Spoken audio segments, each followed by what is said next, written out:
નમસ્તે દોસ્તો, આજે આપણે સમજીશું ગ્રહોના અંશાત્મક સંબંધોની વ્યાખ્યા. યુતિ 0 અંશ.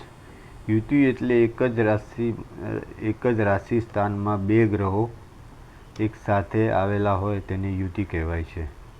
રાશિ અંશ કળા વિકળા સરખા હોય તેને અંશાત્મક યુતિ કહેવાય છે. જેમ કે આ એક ખોખા કુંડલી છે, એને પહેલું સ્થાન એ પહેલો ભાવ ગણવાનો. આ ચોથા સ્થાન ઉપર ચંદ્ર અને બુધ સાથે છે, એક જ ભાવમાં બેઠા છે, પણ સમજો અંશાત્મક રીતે નજીક હોય તો તેને યુતિ કહેવાય છે. જેમ કે ચંદ્ર ચોથા સ્થાનમાં 4 અંશ છે, તેવી જ રીતે બુધ બી ચોથા સ્થાનમાં 4 અંશ છે, ચોથા ભાવમાં.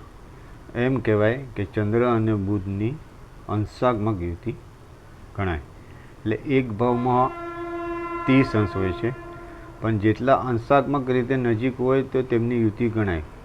ખોખા કુંડલીમાં જ્યારે એક જ ભાવમાં ગ્રહ બેઠા હોય તો આપણે એમ ગણી લેતા હોઈએ છીએ ચંદ્ર અને બુધ એક જ સ્થાનમાં છે તો યુતિ છે. એવું નથી હોતું. અંશાત્મક રીતે બી નજીક હોવા જોઈએ, તેને યુતિ કહેવાય છે, અંશાત્મક સંબંધો કહેવાય છે. હવે બીજા ભાગ દશાંશ 30 અંશની આગળ પાછળ જે બી ગ્રહ આવ્યા હોય તેને બીજા ભાગ કહેવાય છે. કોઈ પણ બે ગ્રહો પરસ્પર બીજા અને 12મા સ્થાનમાં આવે ત્યારે બીજા ભાગ કહેવાય છે. તેમાં 30 અંશના અંતર હોય, અંશાત્મક બીજા ભાગ કહેવાય છે. જન્મ કુંડલીનું આ ખોખા કુંડલીનું પહેલું સ્થાન ગણી લેવાનું. 1 2 3 4 5 6 7 8 9 10 11 12. સૂર્ય 10મા ભાવમાં છે, ચંદ્ર 9મા સ્થાનમાં છે. એકબીજાથી બીજા અને 12મા સ્થાનમાં છે. સૂર્યને અહીંયા આપણે પહેલું સ્થાન ગણી લીધું, સમજો 1, અને આ એનું 12મું સ્થાન.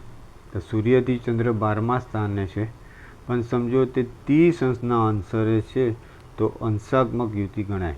જેમ કે સૂર્ય 10મા સ્થાને તમે સમજી લો, સૂર્ય 10મા સ્થાને સમજો 7 અંશ છે, અને ચંદ્ર 9મા સ્થાને સમજો 7 અંશ છે, તો એમ કહેવાય છે બીજા ભાગ દ્વિદશાંશ કહેવાય છે. એકબીજાની 30 અંશની દૂરી જે કહેવાય તેને બીજા ભાગનું અંશાત્મક રીતે સંબંધ થયો કહેવાય. હવે અર્ધકેન્દ્ર યોગ. કોઈ પણ બે ગ્રહો પરસ્પરથી 45 અંશના અંતરે આવે તેને અર્ધકેન્દ્ર યોગ કહેવાય. જેમ કે ચંદ્ર અહીંયા 7મા સ્થાને બેઠો છે, ગુરુ અહીંયા 9મા સ્થાને બેઠો છે. હવે આમ તમે જોવા જાઓ તો સમજો 7મું સ્થાન, 8મું સ્થાન ને 9મું સ્થાન, 1 2 3 ચંદ્રથી ગુરુ ત્રીજા સ્થાને છે, પણ અર્ધ કેન્દ્ર યોગ માટે 45 અંશનો સંબંધ થવો જોઈએ. ચંદ્ર જ્યારે 7મા સ્થાને સમજો કે 10 અંશનો હોય, ચંદ્ર 10 અંશનો છે 7મા ભાવે, અને ગુરુ 9મા સ્થાને 10 અંશનો છે. રાશિ કોઈ બી રાશિમાં હોય, સમજો ને આ તુલા રાશિમાં ચંદ્ર 10 અંશનો છે, 9મા સ્થાને ગુરુ ધનુ રાશિમાં 10 અંશનો છે, તો અર્ધ કેન્દ્ર યોગ કહેવાય. અંશાત્મક રીતે સંબંધોની વ્યાખ્યા. અંશાત્મક રીતે ડિગ્રી કલી નજીકમાં અર્ધ કેન્દ્ર યોગ કહેવાય. ફક્ત આમ ખોખા કુંડલીમાં પડેલા હોય ગ્રહોને આપણે કહીએ સમજો અર્ધ કેન્દ્ર યોગ છે તો તે ન ગણી શકે. અંશાત્મક રીતે નજીક હોય તેને આપણે કહી શકાય કે આ અર્ધ કેન્દ્ર યોગ છે. હવે એકાદશ યોગ જે 60 અંશથી બને છે. કોઈ પણ બે ગ્રહો પરસ્પરથી ત્રીજા 11મે આવે ત્યારે એકાદશ યોગ કહેવાય. 60 અંશના અંતરે અંશાત્મક એકાદશ યોગ કહેવાય. જ્યારે શુક્ર અહીંયા 7મા સ્થાને બેઠો છે, 7મા સ્થાનને પહેલું સ્થાન ગણીને અહીંયા આગળ આપણે આ ગુરુ જે સ્થાનમાં બેઠો છે ગણીશું તે સમજો 11મું સ્થાન છે, અને ગુરુના સ્થાનથી શુક્ર ગણીશું તો ત્રીજા સ્થાને છે. જેમ કે આને પહેલું સ્થાન ગણીએ 1 2 3 4 5 6 7 8 9 10 11. એટલે શુક્રથી ગુરુ 11મા સ્થાને છે, અને ગુરુથી શુક્રને જોવું હોય 1 2 ને 3 તો ગુરુથી શુક્ર ત્રીજા સ્થાને છે, અને શુક્રથી ગુરુને ગણવું હોય તો શુક્રથી ગુરુ 11મા ભાવમાં બેઠો છે, તેમ ગણાય. પણ અંશાત્મક રીતે 60 અંશની ડિગ્રીમાં હોય ગુરુ, સમજો કોઈ બી રાશિમાં હોય, સમજો ને 5મા ભાવમાં છે, કોઈ બી રાશિમાં હોય, સમજો 10 અંશનો છે, અને શુક્ર સમજો 10 અંશનો છે. તો આ અંશાત્મક રીતે 60 ડિગ્રીની આગળ પાછળ ત્રિએકાદશ યોગ કહેવાય. અહીંયાથી સમજો 30 અંશ આ ભાવમાં બી 30 અંશ ને એનાથી બી 30 અંશ, એટલે ગુરુથી શુક્ર 60 અંશની આગળ પાછળ કહેવાય. તેથી ત્રિએકાદશ યોગ ગણાય છે. કેમેરો જરા સરખો કરો. હવે કેન્દ્ર યોગ. કેન્દ્ર યોગ એટલે કોઈ પણ બે ગ્રહો પરસ્પરથી ચોથે કે 10મી આવે, કેન્દ્ર યોગ થાય છે. 90 અંશના અંતરે અંશાત્મક યોગ કેન્દ્ર યોગ થાય છે. આમ જન્મકુંડલીમાં તમે જોશો તો સમજો શનિ ચોથા ભાવમાં બેઠો છે અને મંગળ 7મા સ્થાને બેઠો છે. હવે પહેલું સ્થાન, ચોથું સ્થાન, 7મું સ્થાન અને 10મું સ્થાન આ કેન્દ્રનું સ્થાન છે. પણ આમ ખોખા કુંડલીમાં આપણે જોઈએ તો શનિ અને મંગળ કેન્દ્ર સ્થાનમાં બેઠા છે એમ કહેવાય. પણ અંશાત્મક રીતે સમજો એ બધા કેન્દ્રનો સંબંધ ક્યારે કરે? જ્યારે બંને ગ્રહ એકબીજાથી 90 અંશના અંતરે હોય. જેમ કે શનિ અહીંયા આગળ 3 અંશ છે અને મંગળ સમજો 7મા ઘરમાં બી 3 અંશ છે. તો એમ કહેવાય કે ભાઈ શનિ અને મંગળનો અંશાત્મક રીતે કેન્દ્ર યોગ થાય છે તેમ કહેવાય. 30 અંશ, 60 અંશ,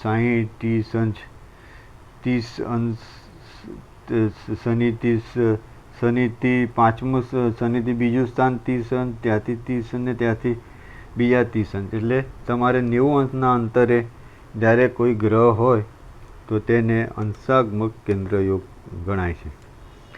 જ્યારે ખોખા કુંડલીમાં આપણે એમ જોઈ લેતા હોય છે કે એકબીજાના કેન્દ્ર યુગમાં બેસવાથી સારું ફળ આપે છે, પણ જ્યારે તમે અંશાત્મક રીતે ફળકથન કરવા માટે આગળ વધો છો તો તમારે ડિગ્રીકલી જોવું પડે છે કે બરાબર અંશાત્મક રીતે સંબંધ કરે છે કે નહીં. તેના વગર એ કેન્દ્ર યોગ થતો નથી. કે એક ભાવ 30 અંશનું છે તો ગ્રહ અંશાત્મક રીતે એને સંબંધ કરતો હોય તો જ તે યોગ ગણાય, ત્યારે જ ફળ આપશે. પણ ડિગ્રીકલી જો ગ્રહ દૂર હશે તો કોઈ ફળ નહીં આપે. એવી જ રીતે ત્રિકોણ 120 અંશનો ગણાય છે. કોઈ પણ બે ગ્રહો પરસ્પરથી 5મી 9મી આવે ત્રિકોણ યોગ થાય છે. 120 અંશના અંતરે અંશાત્મક ત્રિકોણ યોગ કહેવાય છે. જેમ કે જન્મ કુંડલીમાં 6ઠ્ઠા સ્થાને સૂર્ય છે અને 10મા સ્થાને ગુરુ છે.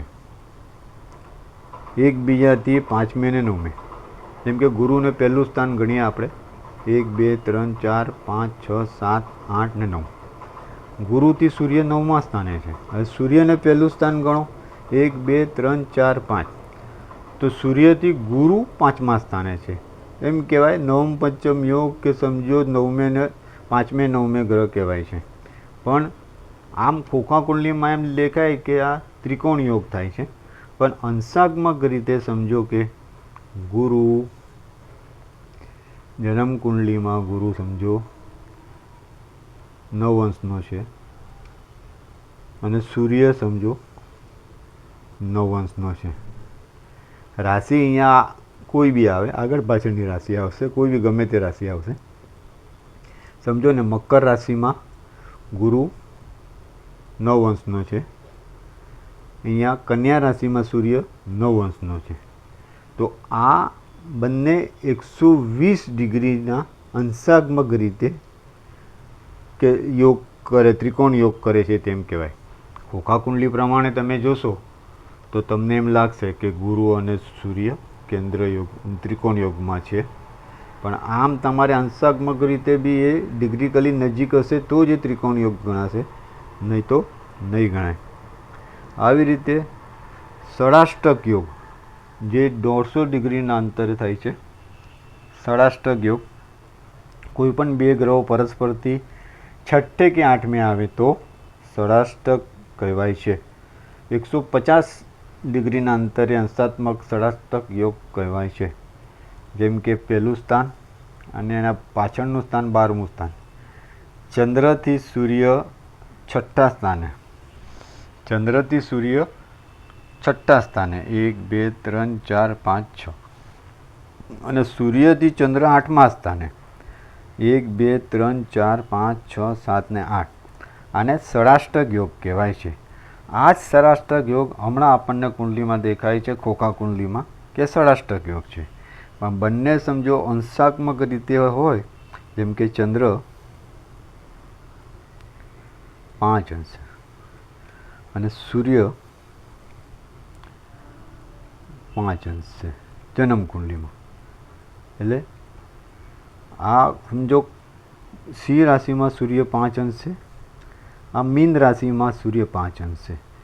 બંનેના અંશ બરાબર હોય ત્યારે જ તમારે 150 અંશના અંતરે અંશાત્મક ષડાષ્ટક યોગ થયો તેમ કહેવાય. ખોખા કુંડલીમાં જોશો તો તમને આ ષડાષ્ટક યોગ ગણાશે, પણ તમારે ડિગ્રીકલી જો નજીકનો યોગ થવાનો કહેવો હોય તો બંને અંશાત્મક રીતે નજીકના યોગ અંશાત્મકમાં સંબંધ થતો હશે તો જ તેને ષડાષ્ટક યોગ ગણાશે.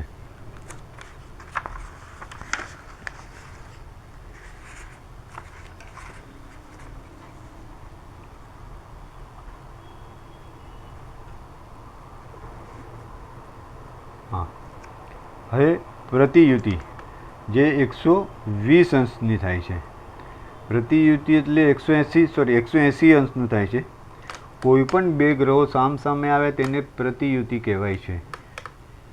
જે 180 ડિગ્રીના અંતરે અંશાત્મક પ્રતિયુતિ ગણવામાં આવે છે. જેમ કે આ કુંડલીમાં, ખોખા કુંડલીમાં 1 2 બીજા સ્થાને ગુરુ છે અને 8મા સ્થાને શનિ છે. બીજા સ્થાને ગુરુ છે અને 8મા સ્થાને શનિ હોવાથી એમ કહેવાય છે કે એકબીજાનો પ્રતિયુતિ યોગ છે.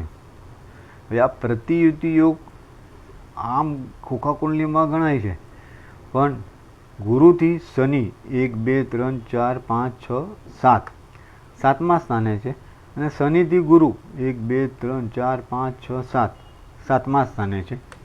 બંને એકબીજાનાથી 7મા સ્થાને ગણાય છે. પણ કોઈ પણ બે ગ્રહો સામસામે આવવાથી તે પ્રતિયુતિ કહેવાય છે, પણ 180ના અંતરે અંશાત્મક પ્રતિયુતિ ગણાય છે.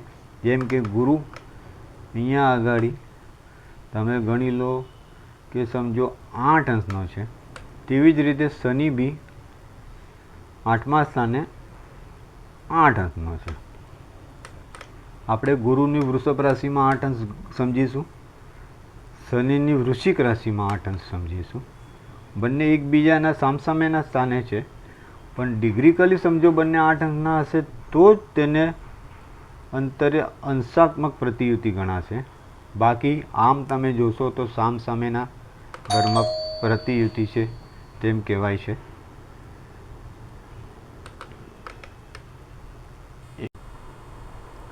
સ્થાનથી સ્થાન, કોઈ પણ ગ્રહ ફળકતન માટે તે જે સ્થાનમાં બેઠો હોય તે સ્થાનથી ત્રિકોણ ખાડાના ઉપચય કેન્દ્રના સ્થાન જોવા. દાખલા તરીકે સૂર્ય 5મા સ્થાનમાં છે અને મંગળ 8મા સ્થાનમાં છે, તો સૂર્યથી મંગળનો કેન્દ્ર યોગ થયો તેમ ગણાય. જેમ કે સૂર્ય અહીંયા 5મા સ્થાને છે, 6 7 8, મંગળ 8મા સ્થાને છે, તો એમ કહેવાય કેન્દ્ર યોગ થયો તેમ ગણાય. જન્મ કુંડલીમાં ફક્ત પહેલું સ્થાન, ચોથું સ્થાન, 7મું સ્થાન ને 10મું સ્થાન કેન્દ્ર સ્થાન કહેવાય. એ બરાબર છે, પણ ગ્રહ જ્યાંથી બેઠો છે ત્યાંથી બી આપણે એમ ગણવાનું છે, પહેલું, બીજું, ત્રીજું ને ચોથું. એટલે એમ કહેવાય કે સૂર્યથી મંગળ કેન્દ્ર યોગ થયો એમ ગણાય છે. ગ્રહથી ગ્રહ ચોથા સ્થાને, 7મા સ્થાને, 10મા સ્થાને અને પહેલા સ્થાને જે ગ્રહ બેઠા હોય ગ્રહથી ગ્રહ, તો તેને કેન્દ્ર યોગ થયો તેમ ગણાય છે.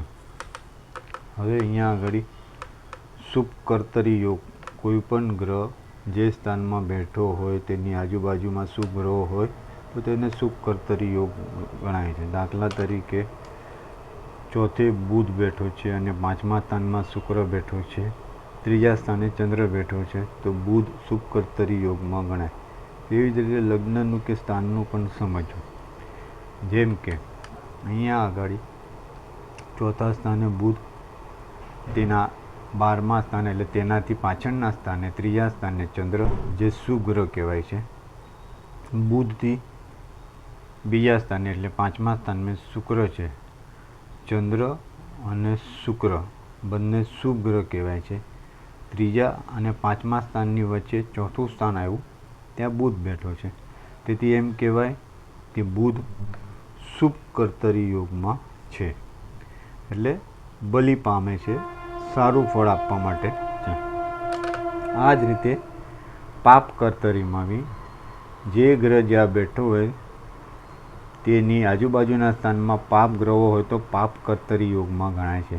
દાખલા તરીકે ચંદ્ર 5મા સ્થાને બેઠો છે અને ચોથા સ્થાને મંગળ છે અને છઠ્ઠા સ્થાને શનિ છે. મંગળ એક પાપ ગ્રહ છે અને શનિ બી એક પાપ ગ્રહ છે. ચંદ્ર શુભ ગ્રહ છે.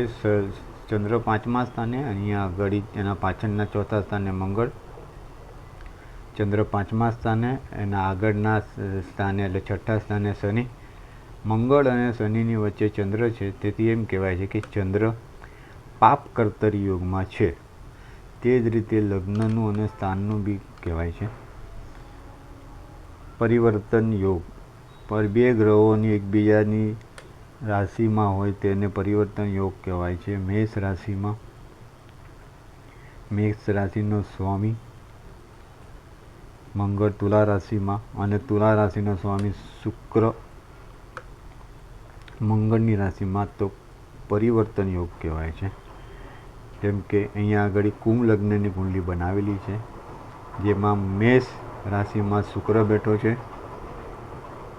મેષ રાશિનો સ્વામી મંગળ છે. મંગળ પોતે તુલા રાશિમાં બેઠો છે. શુક્ર મંગળની રાશિમાં, મંગળ શુક્રની રાશિમાં બંને ગ્રહો એકબીજાની રાશિમાં બેઠા છે, તેથી પરિવર્તન યોગ કહેવાય છે. પરિવર્તન યોગ જે બહુ ફળદાયી ફળ આપે છે. બંને ગ્રહો સમજો ને શત્રુ છે એકબીજાના, પણ બંને ગ્રહો એકબીજાની રાશિમાં બેસેલા હોવાથી કુંડલીમાં સારું ફળ આપશે. પરિવર્તન યોગ શુભ ફળ આપે છે. અશુભ ગ્રહો એકબીજાની રાશિમાં હોવાથી બંનેને સારું ફળ આપે છે. વર્ગોત્તમી જે લગ્ન અથવા ગ્રહ જન્મકુંડલીમાં જે રાશિમાં હોય તે નવમાંશમાં આવે તો તેને વર્ગોત્તમી ગ્રહ કહેવાય છે. દાખલા તરીકે જો કે જન્મ કર્ક લગ્નમાં થયો હોય અને નવમાંશ લગ્ન પણ કર્ક લગ્નમાં આવ્યું હોય તો તે લગ્નને વર્ગોત્તમી કહેવાય. તેવી જ રીતે ગ્રહનું બી સમજવું. જેમ કે આ લગ્ન કુંડલી છે કુંભ લગ્નની. જન્મ કુંડલીમાં કુંભ લગ્ન અને નવમાંશ કુંડલીમાં બી કુંભ લગ્ન હોય તો સમજો જન્મ કુંડલીમાં શુક્ર મેષ રાશિમાં છે, નવમાંશ કુંડલીમાં બી શુક્ર મેષ રાશિમાં હોય તો એમ કહેવાય છે કે શુક્ર વર્ગોત્તમી ગ્રહ બન્યો તેમ કહેવાય છે. જન્મ કુંડલી કુંભ લગ્નની, નવમાંશ કુંડલી બી કુંભ લગ્નની. એમાં બી મંગળ અહીંયા તુલા રાશિમાં બેઠો છે જન્મ કુંડલીમાં, નવમાંશ કુંડલીમાં બી મંગળ તુલા રાશિમાં બેઠો છે, તો એમ કહેવાય છે મંગળ વર્ગોત્તમી ગ્રહ બન્યો તેમ કહેવાય છે.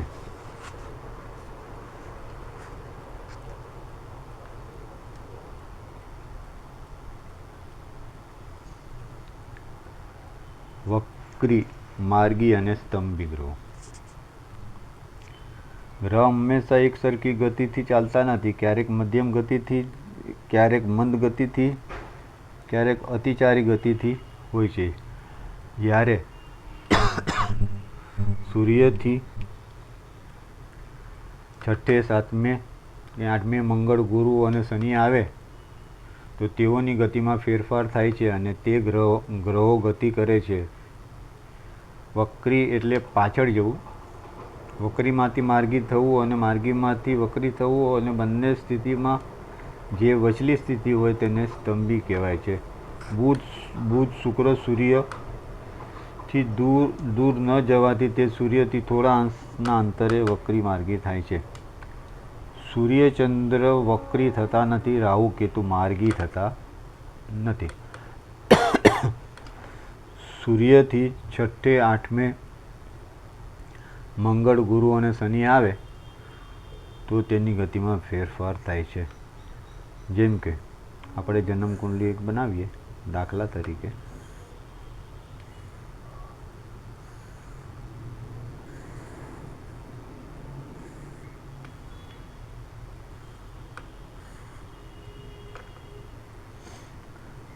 દાખલા તરીકે સૂર્ય પહેલા ભાવમાં બેઠો છે. સૂર્યથી 6ઠે 7મે ને 8મે જે બી ગ્રહ ગોચરનો આવે, મંગળ ગુરુ શનિ, તેઓની ગતિમાં ફેરફાર થાય છે અને તે ગ્રહો ગતિ કરે છે. વક્રી ગ્રહ એટલે પાછળ જવું. સૂર્યથી સમજો કોઈ ગ્રહ ગુરુ અહીંયા ચાલતો હોય 6ઠ્ઠા સ્થાને, તેમ કહેવાય કે વક્રી ગ્રહ છે. સૂર્યથી શનિ સમજો 7મા સ્થાને ચાલતો હોય તો તે ગ્રહ વક્રી ગ્રહ છે તેમ કહે. સૂર્યથી 8મી રાશિમાં સમજો કોઈ ગ્રહ ચાલતો હોય મંગળ, તો તેમ કહેવાય છે કે આ વક્રી ગ્રહો છે. સૂર્યથી 1 2 3 4 5 6 7 ને 8 6 7 ને 8 જે ગ્રહો ચાલતા હોય એટલે એમ કહેવાય કે સૂર્યથી આ ગ્રહો વક્રી ગતિના છે. પછી તે ગ્રહો સ્તંભી થાય છે અને પાછા માર્ગી થઈ જાય છે. સૂર્યચંદ્ર કદી વક્રી થતા નથી ને બુધ અને શુક્ર સૂર્યથી વધુ દૂર જતા નથી. બુધ અને શુક્ર તેની આસપાસ જ હોય. બુધ ગ્રહ સૂર્યની એકબીજાના સ્થાનમાં જ હોય. બુધ અહીંયા બીજા સ્થાનમાં હોય કે 12મા સ્થાનમાં, શુક્ર અહીંયા બીજા સ્થાનમાં હોય કે 12મા સ્થાનમાં, સૂર્યની નજીકથી જ ભ્રમણ કરતા હોય છે. ખાલી સૂર્યથી જે વક્રી ગ્રહો થતા હોય છે તે ગુરુ, શનિ અને મંગળ જ વક્રી થતા હોય છે.